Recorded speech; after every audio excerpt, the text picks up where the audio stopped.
This YCN segment is brought to you by Lake Sunapee Visiting Nurse Association and Hospice.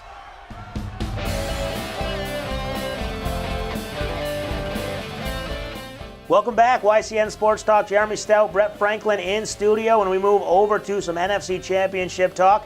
And a game that everyone thought would be a defensive struggle, a closely, tightly contested ball game, was anything but, as the Eagles really steamroll the Minnesota Vikings 38-7. And Brett, I got to imagine, even if you're the most hardcore, diehard Eagles fan, you wouldn't have imagined this. This was unbelievable. No, it was the game you dream of if you're an Eagles fan, and they did it with the offense. A lot of questions about Nick Foles, as we mentioned in the first segment.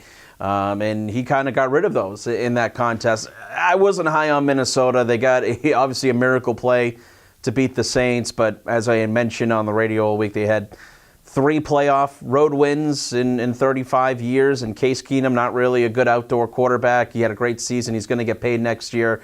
But, I thought it'd be closer, but I'm not totally surprised of the one-sided nature. But the Eagles just wanted it more, and they had a great game at home in front of the home crowd, and another number 1 seed in the NFC, right. No surprise going to the Super Bowl. And it was a little bit of a surprise starting the playoffs, actually, when Wentz went down and they had the matchup. They got the bye, obviously, in the number 1 seed, but then they had the matchup against the Falcons team, who had already done one upset over the Rams, and it looked like they were kind of gelling. Then you have a Vikings team who's really good defensively, but this team, they continue to find a way, and that's what you got to worry about. That defense is just so good, even without Carson Wentz. I mean, they intercept the pass, touchdown at 7-7, and then they just continue to go from there. So, I know it's nice to say, hey, Patriots, they're 5-6 point favorites, whatever it's going to be, but this Eagles defense, they have some strengths. How do they attack the Patriots in this game? Well, I think it's the same recipe, right? For every Patriot game, you got to pressure the quarterback and you got to create turnovers. And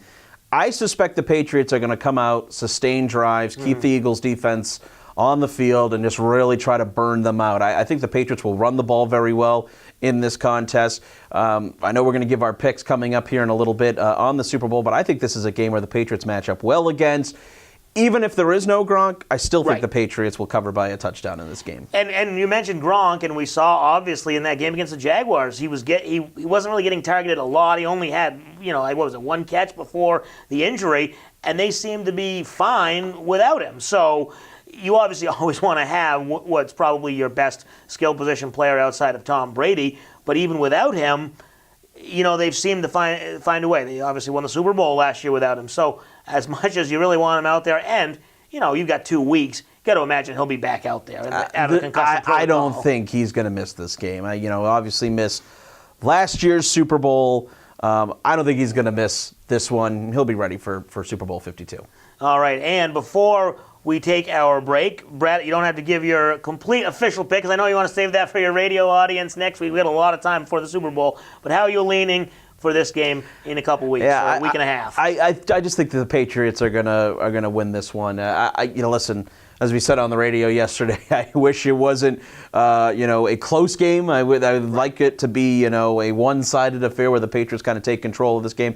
I just think the Patriots defense is playing very well. Nick Foles, I just don't see how he can go up and go toe-to-toe with Tom Brady for a touchdown. The Patriots defense is playing a lot better.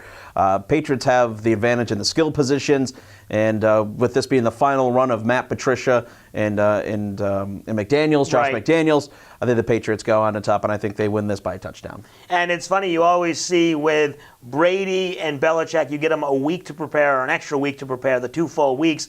They usually do pretty well. Obviously, they've lost some Super Bowls, but if you look at the recent losses, both to Eli Manning, he's a better quarterback. It pains me to say he's a good quarterback, but he's better than Blake Bortles was or Nick Foles is. Yeah, absolutely. They just don't have – you need that big-time quarterback who's been in that big-time situation. Nick Foles hasn't been there before, so give me the advantage for Tom Brady in that one.